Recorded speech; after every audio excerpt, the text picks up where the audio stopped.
Doctora Carlos Guzmán de 4 Media Telecomunicaciones Veracruz, déjeme quitarme la orejera, los teléfonos para acá abajo.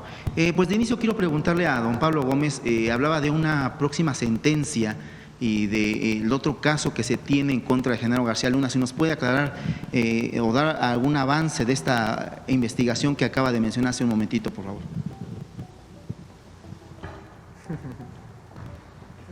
Es que dejé mi nota incompleta.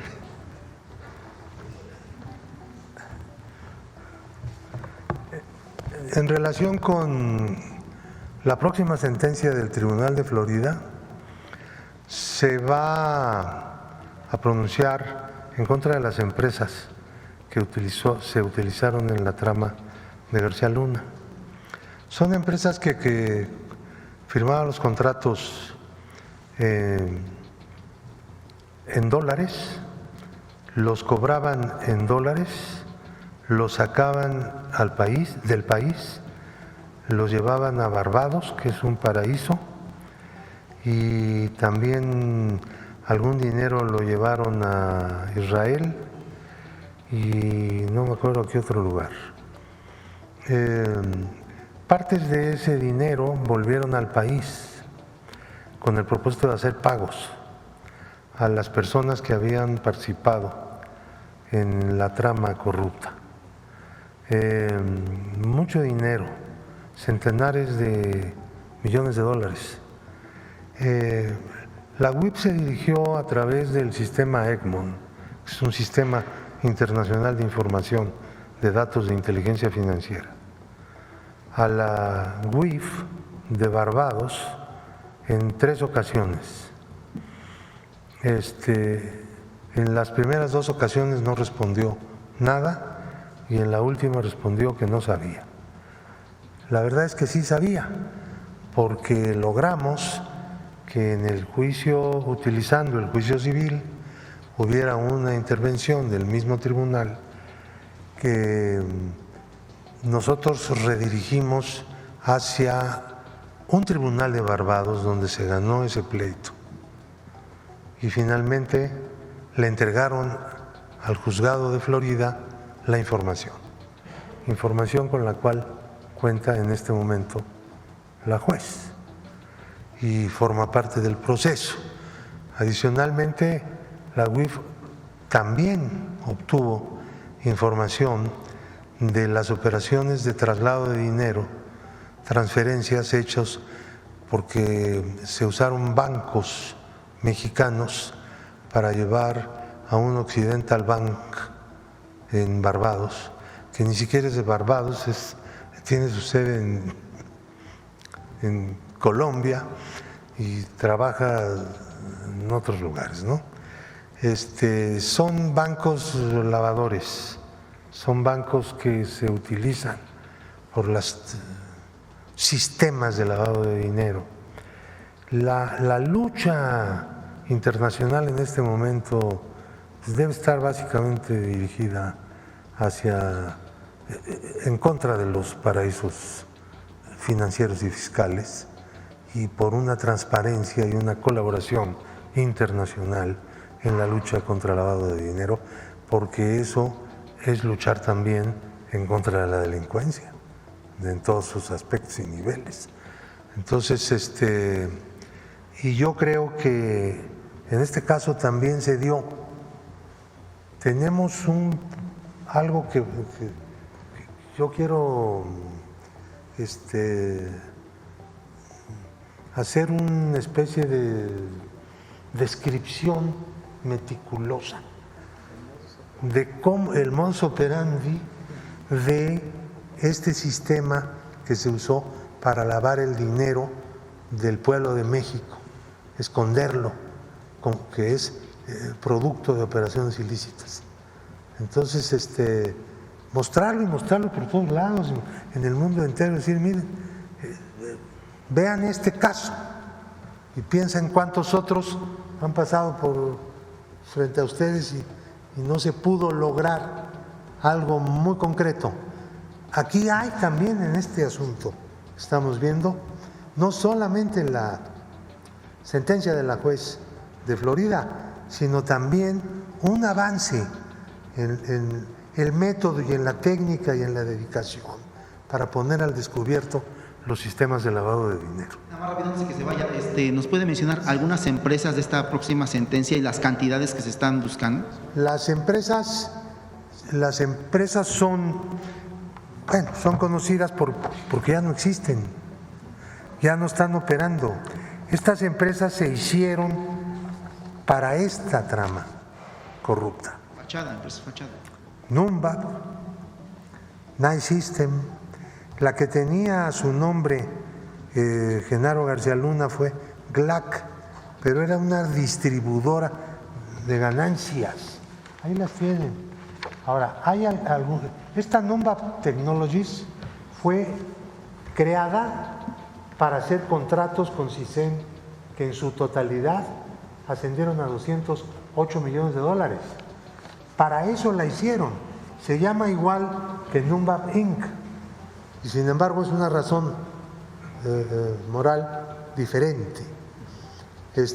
Hay algunas otras que se usaron en la trama del lavado posterior. Esas empresas no hicieron contratos ni recibieron directamente dinero, sino que recibían dinero de las que cobraban, ¿entiendes? De tal manera que se iba escondiendo el dinero y se iba difuminando pues, todo, ¿no? Porque tenían que hacer muchos pagos. Esos pagos son los que tenemos que ver. ¿Hasta dónde? ¿Cómo? Nosotros ahorita estamos investigando cómo se repartió una parte, no muy grande, pero significativa, no muy grande para estos niveles, pero significativa para el gasto político en efectivo, utilizando mecanismos gubernamentales. Es una cosa también interesantísima. Parte de este dinero fue a dar a campañas políticas. Y eso lo vamos a demostrar, pero eso no es en el juicio de Florida, ese es en el juicio mexicano, ¿me entienden? Porque esto se tiene que ver también en los tribunales mexicanos. Y ya estamos en eso, ya hay órdenes de aprehensión abiertos, hay detenidos, hay una serie de cosas, hay unos avances muy buenos y se van a abrir nuevos procesos y se va a ir adelante. No hay que detenerse. Y en este caso, ¿de qué empresas están gestionando los recursos que se están buscando, don Pablo? ¿Qué empresas estarían gestionando los recursos que están reclamando? ¿Qué empresas estarían reclamando, que estarían gestionando estos recursos que está usted buscando volver a? Nosotros tenemos una lista de 15 empresas que fueron utilizadas para operaciones de lavado, pero de segundo piso. No cobraron, sino que fueron de segundo o tercer nivel de lavado. Esas 15 empresas están obviamente pues, fichadísimas, ¿no? Muchas de ellas no pueden operar ya en el sistema financiero. ¿Y de qué monto estamos hablando? ¿Cómo? ¿De qué monto estamos hablando? ¿De qué cantidad estamos hablando? Estamos hablando para esas empresas $100 millones. Más o menos. No es juego, ¿eh? No sé, sí. Sí, por eso le preguntaba. Sí, gracias, don Pablo. Sí, gracias. Doctora, perdón por el impasse, pero está interesante el tema. Sí me gustaría consultarle pues el tema de la CENTE. Están allá afuera, sé que hoy recibe a los gobernadores, pero si nos puede comentar si siempre sí va a recibir a la CENTE 12:30 como se había quedado, ¿no? Está abierta la mesa con los secretarios, con la secretaria de Gobernación y el secretario de Educación, con ellos. O sea, ¿se descarta la mesa aquí en Palacio? Conmigo sí. Ok. Pasando a otro tema. Lo explico. Esa reunión estaba acordada desde hace días. Es decir, no tendrían por qué haber golpeado reporteros. afectado, como afectaron a muchos ciudadanos de la ciudad.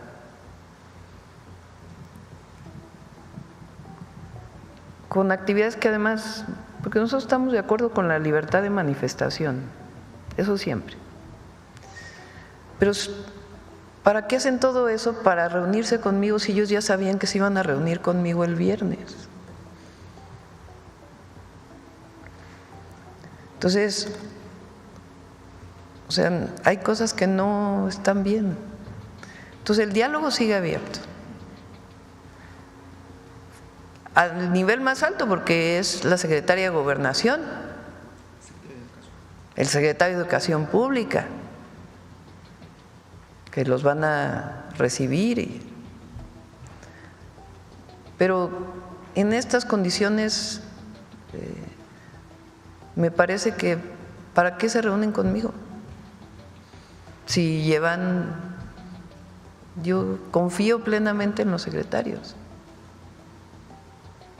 Entonces, yo estoy a favor de la manifestación pacífica,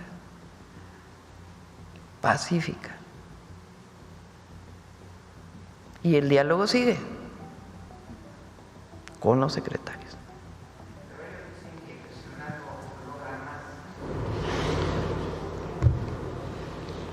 Pero, o sea, nosotros ya dijimos, lo que el gobierno de la Cuarta Transformación, desde el presidente López Obrador y con nosotros, ha dado a los maestros es mucho y ojalá pudiéramos dar más porque se merecen todo las maestras y los maestros de México. Pero hay veces que hay limitaciones presupuestales. Entonces, no puede soportar el presupuesto del gobierno de México un aumento del 100%. Pero además, porque ustedes saben para qué está yendo la mayor parte del recurso público, para los programas de bienestar. Es decir, los programas de bienestar hoy tienen un presupuesto de 850,000 millones de pesos, entre lo que está la pensión universal para adulto mayor, y además son derechos establecidos ya en la Constitución, además de los nuevos programas de bienestar. Es decir, el presupuesto es para la gente, para el pueblo, directo, sin intermediarios. Entonces, en esta condición, pues se da un 9% de aumento salarial, ahora más un 1% adicional en septiembre. Es un aumento que es más del doble de la inflación. Segundo, se congela la edad de jubilación. Eso representa, para que ustedes tengan una idea, alrededor de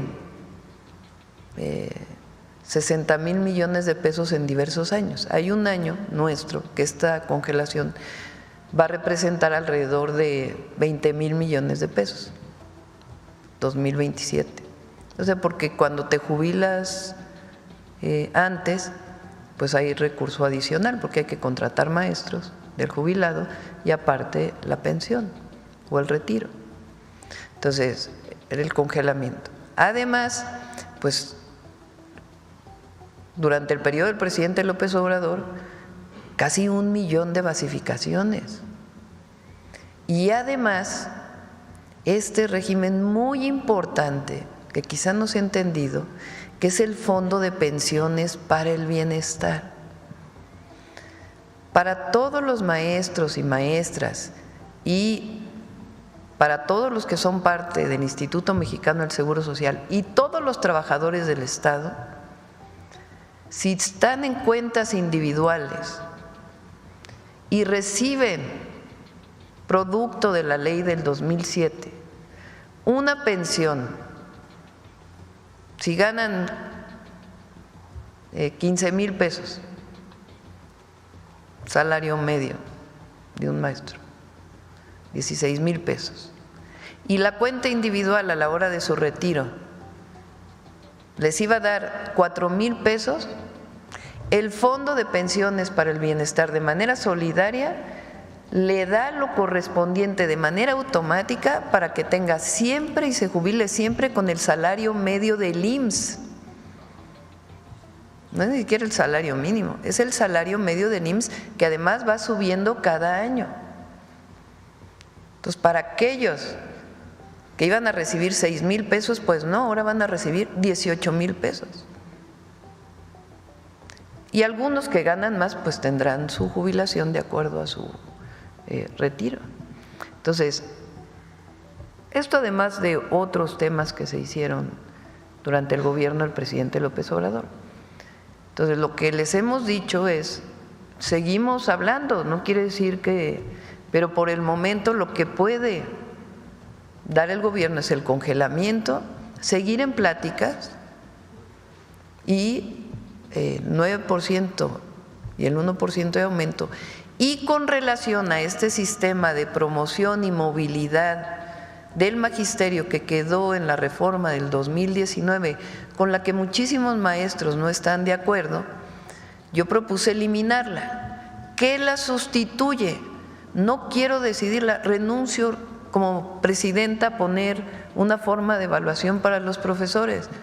Quiero que las maestras y los maestros lo decidan democráticamente en foros escuela por escuela y que las y los maestros decidan cómo quieren que cambie el famoso UCICAM. Sí, y lo que decían los maestros, eso será. Entonces, es una propuesta, creemos, acorde con el tiempo que estamos viviendo, pero además seguimos con el diálogo y hay muchas cosas estatales que también estamos viendo cómo apoyar. Por ejemplo, en Oaxaca faltan muchos maestros en las escuelas y ya dijimos todas las plazas que se necesiten para que los niños tengan clases. Pues eso es de obvia resolución. Entonces nada más hay que ver pues qué maestros faltan en qué escuelas, qué tipo de escuelas, y tienen que estar las y los maestros en Oaxaca. Entonces no nos negamos al diálogo ni mucho menos, hemos hecho una propuesta que está sobre la mesa y pues seguir hablando, seguir dialogando. Entonces este esquema pues de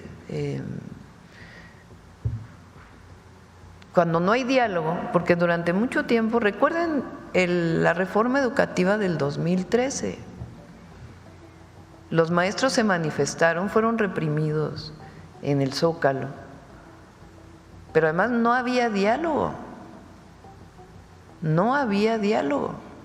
Y aquí está el diálogo abierto con el gobierno de la República, con los gobiernos estatales, con apoyo de la Secretaría de Educación Pública. Por ejemplo, en Baja California Sur, que durante mucho tiempo los maestros tuvieron apoyos adicionales por el gobierno estatal, pues hoy el gobierno estatal tiene muchos problemas para poder basificar a los maestros. Entonces dijimos, este mismo año, 500 plazas para Baja California Sur, para que los maestros por primera vez puedan tener un esquema de basificación de los maestros estatales, serían federalizados y vamos avanzando. Entonces, está la mesa abierta, está el diálogo abierto, pero ¿por qué razón golpear a los compañeros? O sea, ¿por qué? Y si son provocadores, pues también que haya una denuncia de que son provocadores. Estaba viendo ahí en las redes que algunos, que no sé si son maestros o no, pero ya están llamando a boicotear la elección del Poder Judicial. Pues bueno, entonces juntan los extremos, ¿no?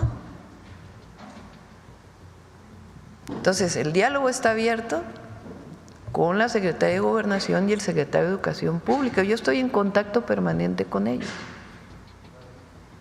Lo que ellos reclaman básicamente también es el tema de esta reforma que se hizo en la época de Felipe Calderón. Ellos insisten mucho en el tema, yo no sé si sea justa o no, pero finalmente cada quien tiene su posición. ¿No hay forma de que esta se pueda revisar, doctora? Es que lo que les hemos estado diciendo es que incluso el Fondo de Pensiones para el Bienestar es mejor que la jubilación que tendrían con base en la reforma del 2007. Pero quitar esa reforma. Y lo hemos demostrado, por eso. Es que, a ver, quitar la reforma tiene problemáticas diversas, porque ya están en cuentas individualizadas el retiro de los maestros. Entonces, nosotros decimos, seguimos hablando, no es que haya un no rotundo, seguimos hablando, pero no es algo que sea trivial hacer.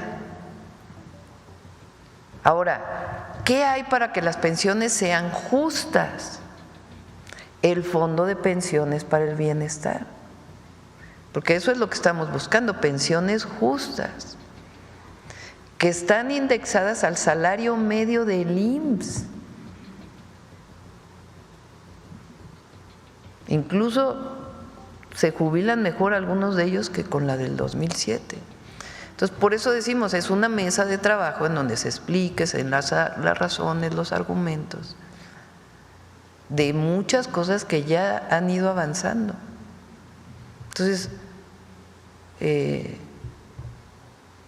tema es, ¿por qué si ya tenían diálogo?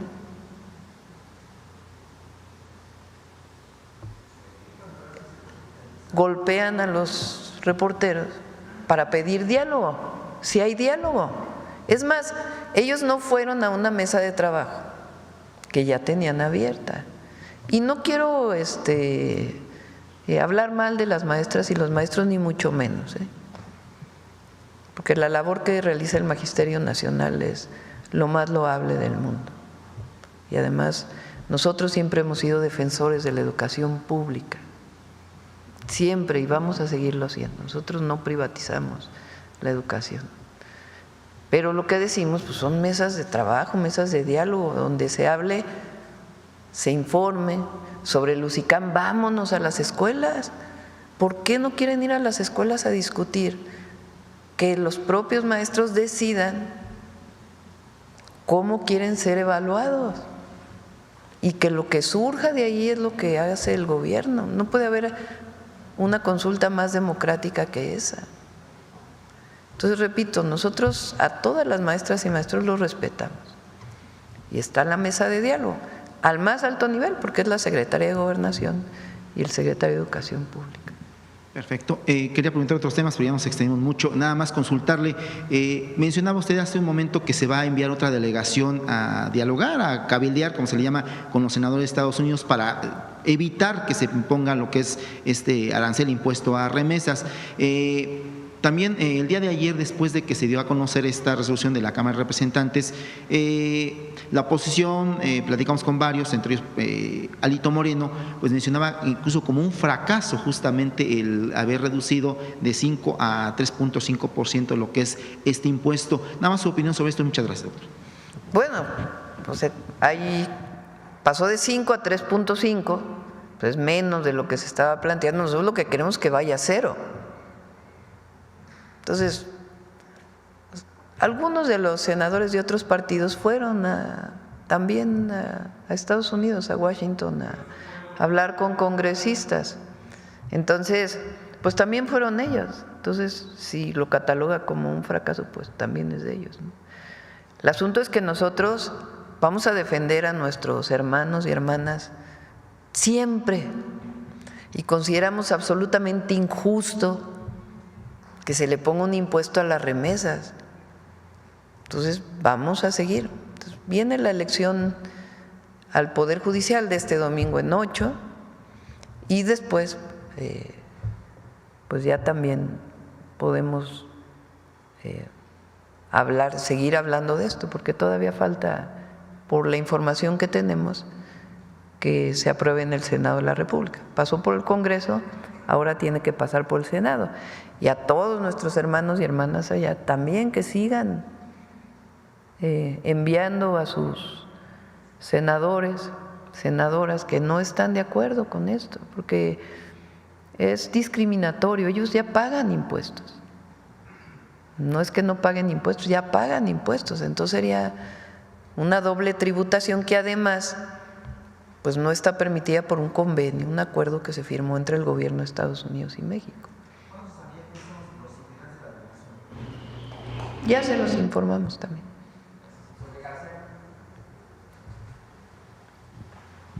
Gracias, presidenta. Máximo Allende para El Soberano.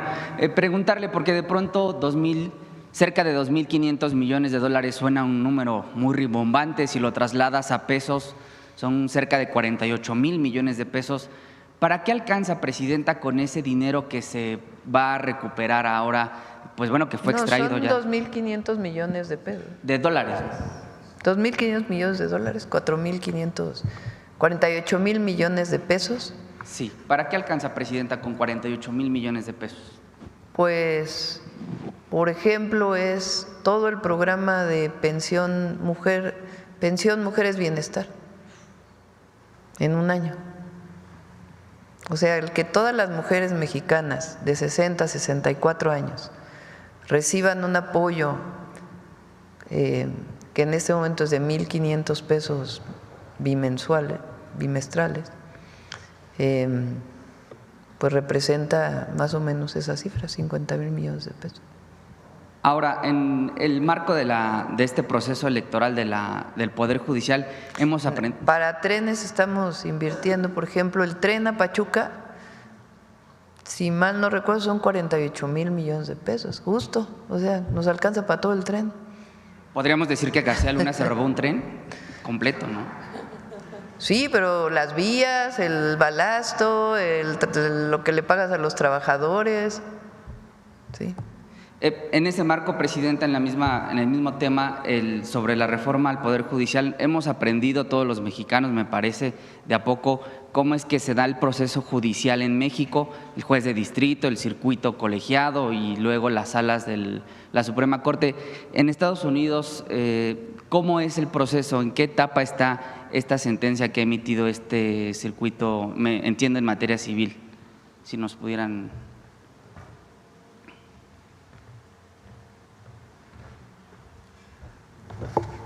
Esta sentencia ha sido pronunciada ante la renuencia de que los demandados comparecieran al tribunal.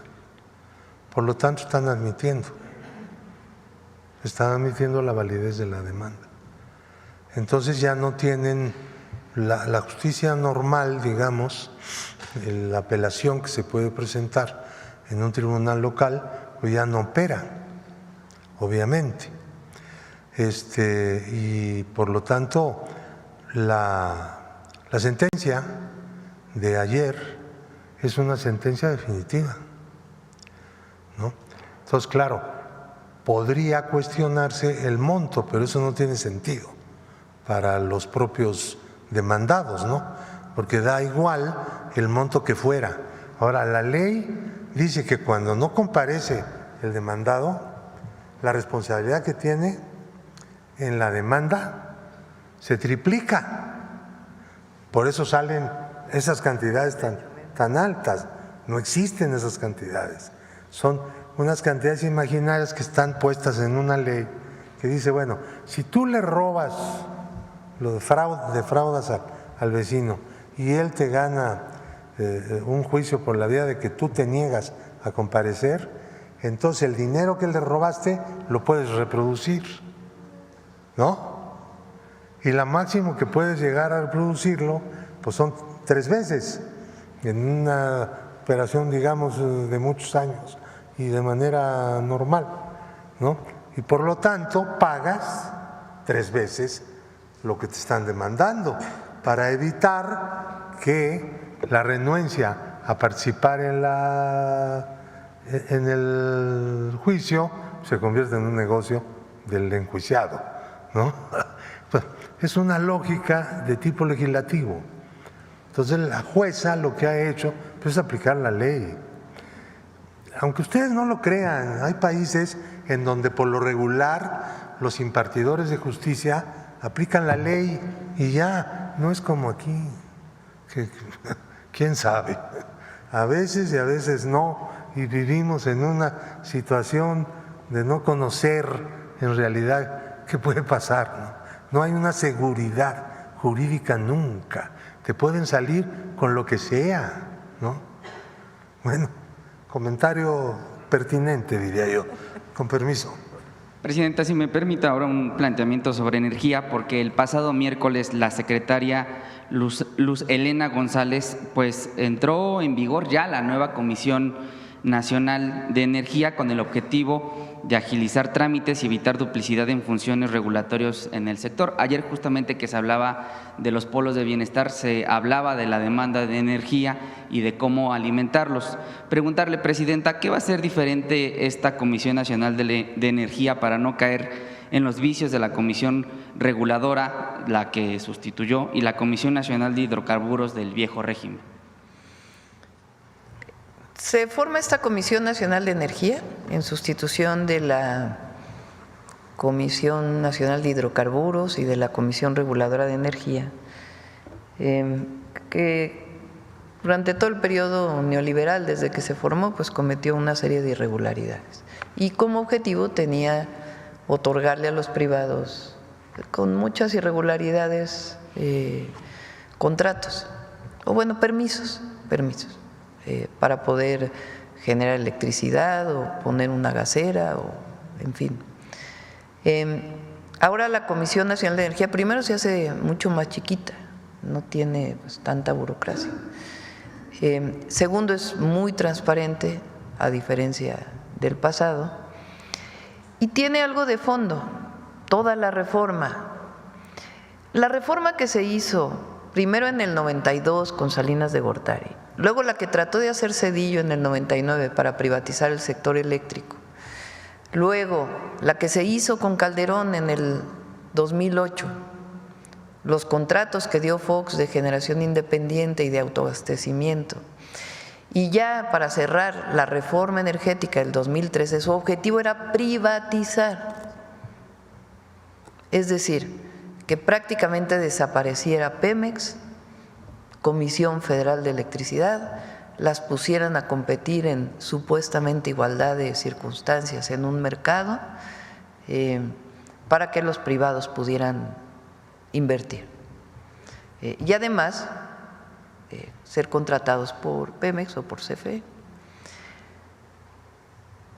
En este proceso, Pemex acabó con 4 subsidiarias y como 40 filiales. Imagínense una empresa con 40 filiales, pública. Bueno, se llamaba Productiva del Estado porque a ellos les daban ronchas cada vez que se hablaba de lo público. No, ahora es una empresa pública del Estado. Y CFE también la dividieron en pedacitos. Lo que antes eran direcciones generales en CFE, pues ya por regiones, por sectores, entonces está en este momento dividida en pedacitos. La reforma que se hizo constitucional, que dice que las empresas públicas no pueden considerarse monopolios, número 1, eso quiere decir que CFE puede generar más del 50%, 54% es lo que se establece ya en las leyes secundarias, y Pemex tiene prioridad para la explotación de petróleo o de gas. Si Pemex no lo hace, pues entonces ya lo podrá hacer un contrato mixto o un contrato privado y también en un porcentaje establecido. Entonces, estas leyes lo que hacen es reconocer la empresa pública que se perdió con la reforma del 2013. Va a tardar más o menos un año, pero se van a reducir y a integrarse verticalmente de nuevo, como están todas las empresas privadas o públicas del mundo de petróleo y de electricidad. Entonces se va a recuperar su integración, que sean más pequeñas, que no gasten tanto, y la Comisión Nacional de Energía pues va a poder determinar si un privado quiere generar en ese 46%, cómo lo puede hacer y bajo qué condiciones. Y van a estar las reglas perfectamente determinadas. Y también estamos buscando que estos contratos de autoabasto que se generaron durante todo el periodo neoliberal, que son ilegales, pues se pongan en orden y que quiten todos sus amparos, porque están amparadas, y que entren pues al a las nuevas normas. Entonces, es una visión completamente distinta a la del periodo neoliberal. Por último, Presidenta, son los ideólogos de pues lo que han denominado la Marcha Nacional Domingo Negro. Es Aguilar Camín, es Silva Gerso, bueno, también está incluido… ¿Ellos se están llamando a la marcha? Ellos son los ideólogos porque se dicen decepcionados, dicen que no van a votar en este proceso electoral, que es una elección arreglada, etcétera. Y bueno, es el discurso justamente que una cuenta de Twitter, fíjese, 54 seguidores tiene y ya confirmó que en 11 ciudades de la República se va a replicar esta marcha. Esta cuenta de 54 seguidores de Twitter, Resistencia Civil Actívica y Pacífica, pues convoca el 1 de junio a manifestarse aquí en Ciudad de México. Pues son estos ideólogos los que han promovido justamente el no votar, como lo haría, por supuesto, en su momento Ciro Murayama, siendo consejero del INE, decía en su momento que pues no votar era un acto de protesta en contra de la revocación de mandato. Al respecto, preguntarle, Presidenta, su opinión sobre esta convocatoria. Llama a Vicente Fox a salir a las calles, no a votar, sino a manifestarse el 1 de junio. Y bueno, pues sobre esta convocatoria, toda vez que ya estamos a días de la jornada electoral. Gracias, Presidenta. México es libre. Pueden ejercer su derecho. Luego no vayan a decir que somos autoritarios, eso sí. México es libre y pueden ejercer su derecho a la manifestación, pueden llamar a no votar, ese es su derecho, pero la decisión de que cambiara, se transformara profundamente el Poder Judicial a partir de la elección popular, que además hay que decirlo, en muchos estados de los Estados Unidos así es, incluso las cortes estatales se eligen por voto popular en muchos estados. O sea, esto de que no existe en ningún lugar del mundo no es cierto. Entonces, ¿a qué llamamos nosotros? A votar, fíjense, a ejercer libremente el derecho al voto. A eso estamos convocando. Hay otros que no están en su derecho, pero el pueblo de México decidió el 2 de junio del 2024 no solamente votar por la presidenta, sino votar para que hubiera cambios constitucionales, porque fue nuestra consigna durante toda la campaña, no hay sorpresas. Y la gente decidió pues que siguiera la transformación profunda de nuestro país. Y la gente va a salir a votar. Se dicen demócratas, pero llaman a no ejercer el derecho ciudadano. Presidenta, por cierto, usted ya ubicó su casilla, ¿nos puede comentar? Sí, está, bueno, aquí en el centro. Luego les aviso el lunes dónde vamos a votar. Sí. Gracias, Presidenta.